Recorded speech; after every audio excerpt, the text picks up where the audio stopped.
অভিনয় খুব ভালো করেন, অভিনয়ের জন্য উনি বহু জায়গা থেকে পুরস্কৃত হয়েছেন। কিন্তু আমরা সবাই জানি অভিনয়ের সঙ্গে সঙ্গে উনি কিন্তু সুরে সুরে কিন্তু গান করতে পারেন না। তাই চাইবো আপনাদের কাছে একটু সহযোগিতা, একটু জোরদার করে কাছ থেকে। কেউ হাততালি দেয়নি আমার গান শুনে না, এই তো ভালো লাগেনি। আর থ্যাংক ইউ।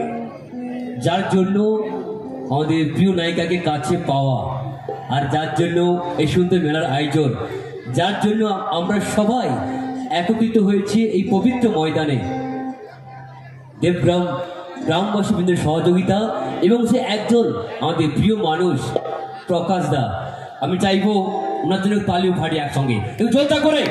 ধন্যবাদ। এবং গ্রামবাসী বৃন্দের সহযোগিতা, সমস্ত গ্রামবাসী বৃন্দকে ধন্যবাদটা চাও। তার কারণ হচ্ছে আজকে সমস্ত গ্রামবাসী বৃন্দ যদি, গ্রামের প্রত্যেকটি মানুষ যদি আজকে সহযোগিতার হাত না বাড়িয়ে দিত, তাহলে তো এই মেলাও সম্ভব ছিল না, এত বড় অনুষ্ঠানও সম্ভব ছিল না, সবাই মিলে এত বড় অনুষ্ঠান করাও সম্ভব ছিল না।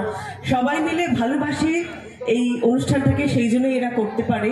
এবং এটাই বোধহয় আমাদের পশ্চিমবাংলার সব থেকে সুন্দর ব্যাপার, প্রত্যেকটি গ্রামের মানুষদের মধ্যে একটা কোথায় না কোথায়, আমরা তো অনেক জায়গায় যাই, তো অনেক জায়গায় এরকম মেলা, পুজো কেন্দ্রিক মেলা বিভিন্ন সময়, বিভিন্ন বছরের বিভিন্ন সময় হয়, সব জায়গায় এই জিনিসটা দেখি যে গ্রামের মানুষদের মধ্যে কোথায় একটা একতা আছে। হয়তো সকলের সাথে সকলের প্রত্যেকদিন দেখা হয় না, কিন্তু তার বছরের ওই একটা সময় কিন্তু আমাদের এই অনুষ্ঠানটা হবে, তখন কিন্তু আমাদের সবাইকে একত্রিত হতে হবে, সবাই মিলে একজোট হয়ে আমাদের অনুষ্ঠানটা করতে হবে। আর আনন্দ কারা করবে? নিজেরাই তো, তাই তো নাকি?